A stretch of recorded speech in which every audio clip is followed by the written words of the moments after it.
there YouTube, welcome back to the Kupo Key Gamer. I'm Marco, and today we got a GDC wrap-up update.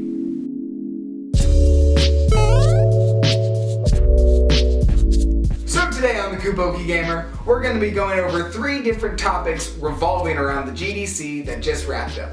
This GDC really gave the indie community a lot to look forward to.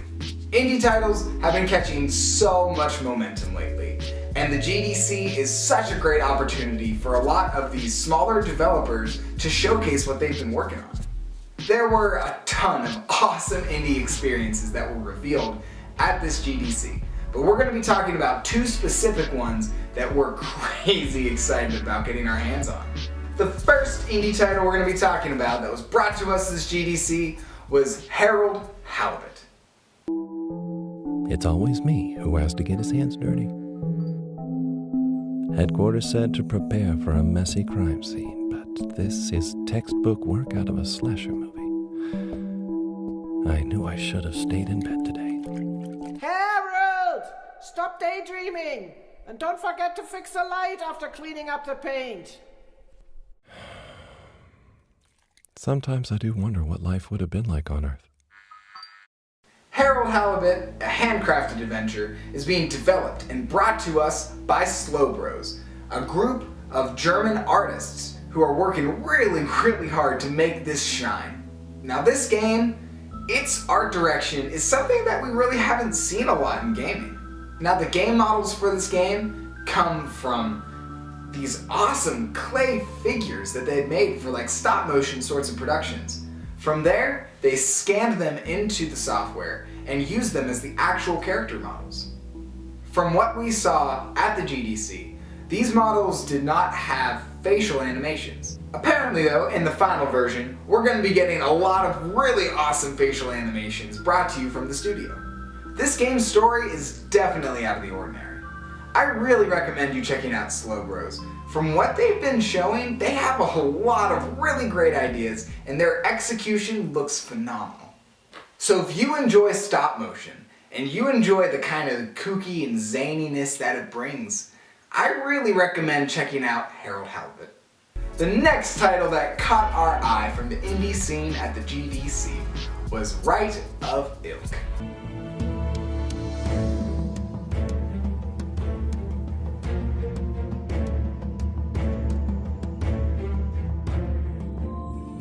Taha un aksu, monuele tizu iri.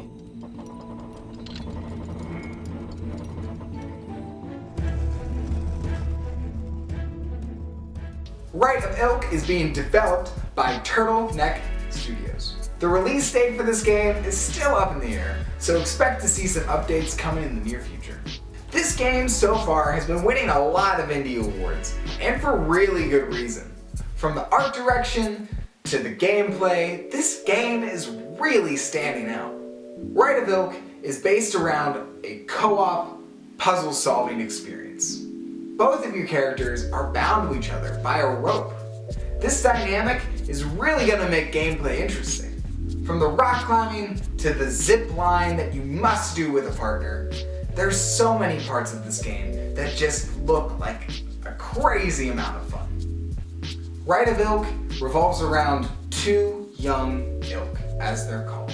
As the game progresses, we find that these 2 young ilk must rediscover the past to salvage the future.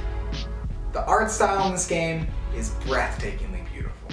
If you're a fan of puzzle games and just very interesting art directions and choices and style, I really recommend taking a look at this game. Here at Kupo, we can't wait to get a release date for this game, because it's going to be a truly one-of-a-kind experience. Moving on to the next section of this video, here's a little update on Soul Calibur 6. Unfortunately, the GDC this year did not provide us much information revolving around this game. But right before the GDC dropped, we were given this guy.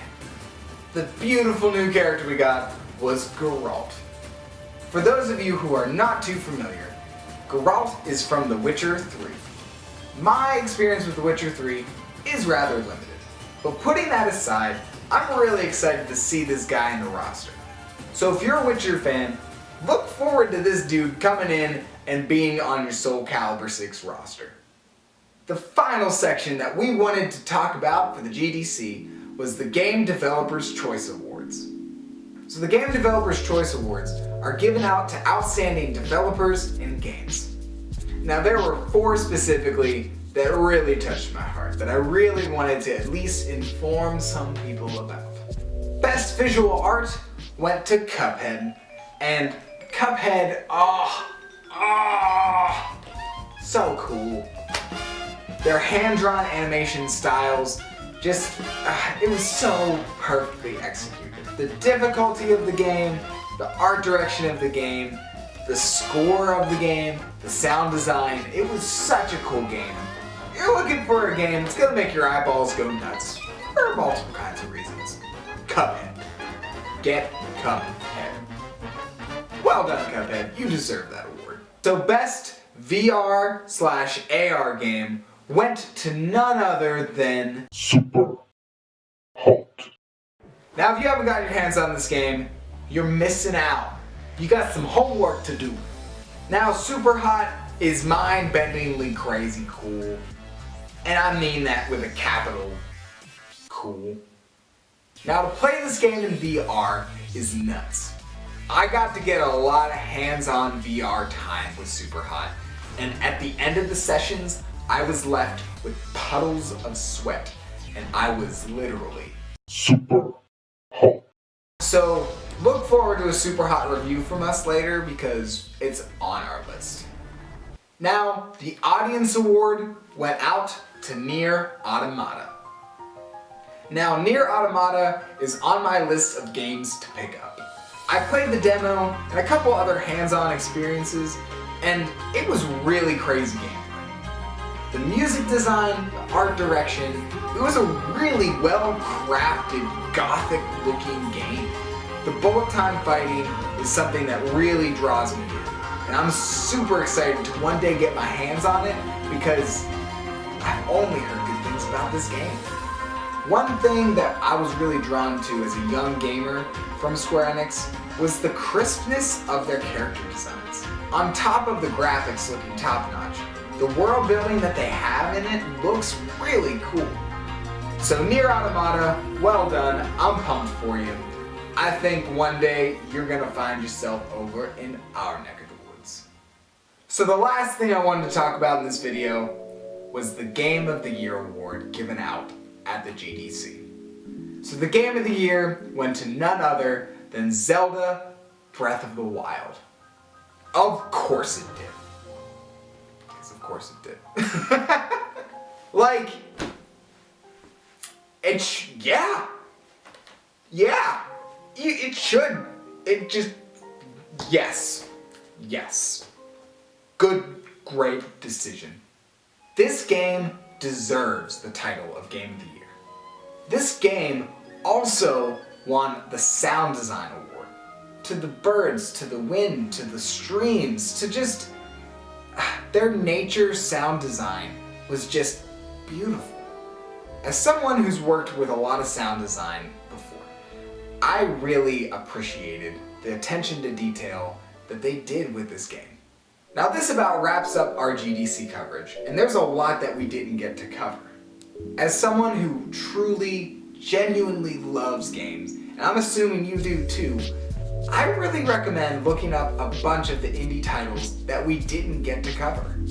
Links to all of these games' trailers will be in the description below. I really recommend giving all of these games some love, because indie titles are the best to support. So now's the time for the comment shout out of the day. Out of all the games that we've seen at the GDC, what game would you like to see us review when it drops? Let us know in the description below. So if you like what you saw here today, feel free to like, subscribe, and flick that notification bell for all the news coming at you from Kupo Key Gamer. Links to our social media will be in the description below, so feel free to follow us on Twitter and Instagram. Also, don't forget to check out the links to the trailers in the description below, because these indie games and all of these games today are beyond worth your time. So that's all the time we got for today. Thanks for stopping by here at the Kupo Key Gamer. I'm Marco, it's been real, and we'll see you next time.